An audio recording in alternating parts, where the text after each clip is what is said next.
Ok, donc nous voilà encore à la suite de notre projet pour cette deuxième partie de tutoriel sur la formation en Java que nous avons lancé dans le cadre de la référence Lab Search au P2A. Et donc pour cette première partie, nous devons commencer par étudier d'abord nos fichiers code source, donc nos fichiers Java dans la bibliothèque Lab Search référence. Donc pour cela, je vais faire un clic droit au niveau de la bibliothèque, donc un clic droit bien sûr, et puis New. Et par la suite, je vais prendre Java class. Ok. Comme premier nom, je vais donner connecter paramètre. Donc d'abord, une classe paramètre qui va me servir de paramètre de connexion avec la base de données.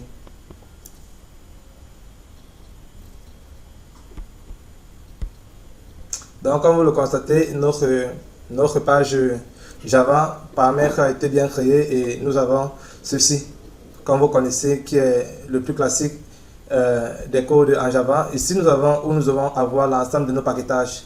Et ici, nous devons avoir l'ensemble des définitions de notre classe paramètre. Et comme nous faisons de l'orienté objet, donc ici, nous devons avoir une classe paramètre qui va constituer et qui va pouvoir créer des objets de paramètres pour l'utilisation plus tard dans les autres classes. Donc ici, je vais commencer déjà par créer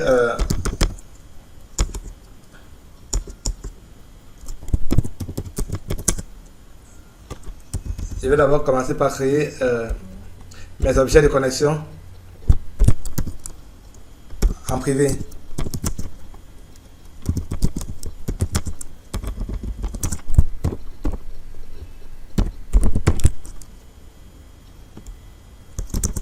Ici, je vais donner le localhost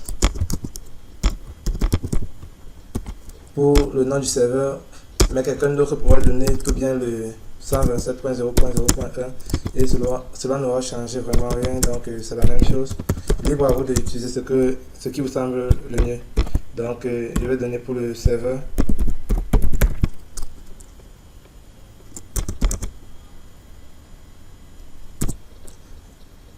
bon, ici on me dit qu'il y a un problème au niveau de private, il est en P minuscule et non en majuscule.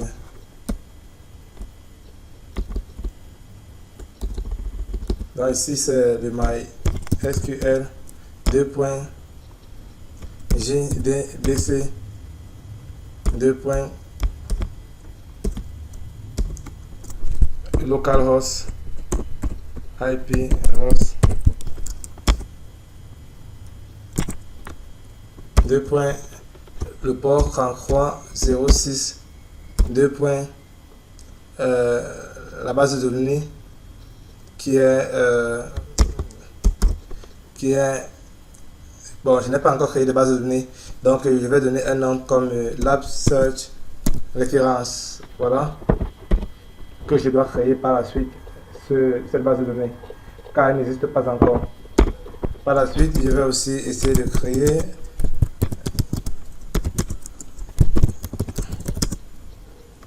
je dois créer aussi un utilisateur.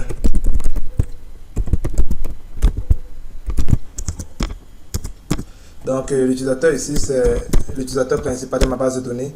Généralement, c'est le root.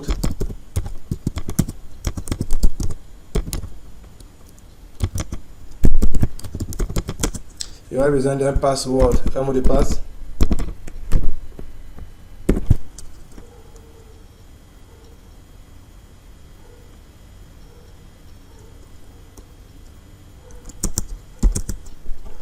Et mon mot de passe à moi, c'est admin. Donc vous remplacerez par le mot de passe que vous avez créé votre base de données avec. Et j'aurai besoin d'un port de connexion.